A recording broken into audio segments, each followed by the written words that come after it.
The train screeched, a metallic scream against the platform. People rushed, a blur of faces and hurried steps. I stood frozen, my to-do list a lead weight in my stomach. The city noises a cacophony in my ears. This was my life, a constant state of overwhelm. I was adrift in a sea of worry, each wave of anxiety crashing over me, pulling me under. Sleep was elusive, meals were rushed, and joy felt like a distant memory. My mind, once a playground of creativity, had become a prison of fear. One evening, after a particularly harrowing day, I collapsed onto my couch, tears blurring my vision. Staring at the phone, I longed to call someone, anyone, for a lifeline, but who was I kidding? I was the master of disguise, my smile hiding the turmoil within. That's when the truth hit me. I was drowning, and I was the only one who could save myself. The first step was admitting I needed help. Like a whisper in the storm, a small voice inside urged me to seek calmer waters. This wasn't surrender. It was a commitment to myself, a promise to find my way back to the shore. I started small. Instead of reaching for my phone upon waking, I took a few moments to simply breathe, inhaling calm, exhaling chaos. This tiny ritual, a stolen moment of peace in the morning rush, became my anchor. The turning point came when I finally reached out to a therapist.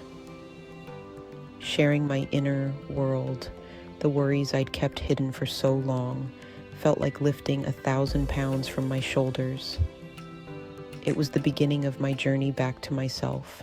Therapy provided a safe space to unravel the tangled threads of my anxiety.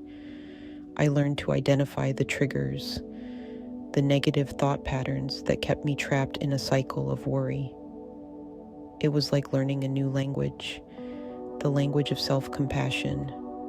Mindfulness became my compass. Paying attention to the present moment without judgment allowed me to step outside the whirlwind of my thoughts. I practiced gratitude, finding joy in the smallest of things. A warm cup of tea, the laughter of a child, the sun on my face. Journaling became my outlet. Each night, I poured my fears and anxieties onto the page, releasing them from the confines of my mind. It was a way to process my emotions, to make sense of the chaos. Section 4, Navigating the Rough Seas. The journey wasn't always smooth sailing. There were days when the waves of anxiety threatened to pull me under again. Setbacks were inevitable, but they became opportunities for growth, reminders to be kind to myself. I learned to be patient with myself, to acknowledge my progress, no matter how small.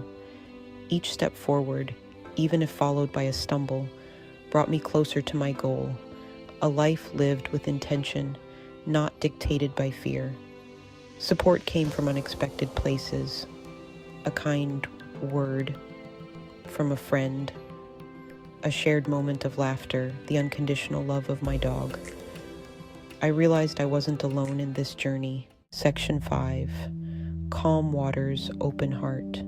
Today, the city noises no longer feel like a cacophony. They are simply the soundtrack to my life, a life I am now living on my own terms. The weight of worry has lifted, replaced by a sense of peace I once thought unattainable. I still experience moments of anxiety, but now I have the tools to navigate them. I know that the storm will pass and the sun will shine again.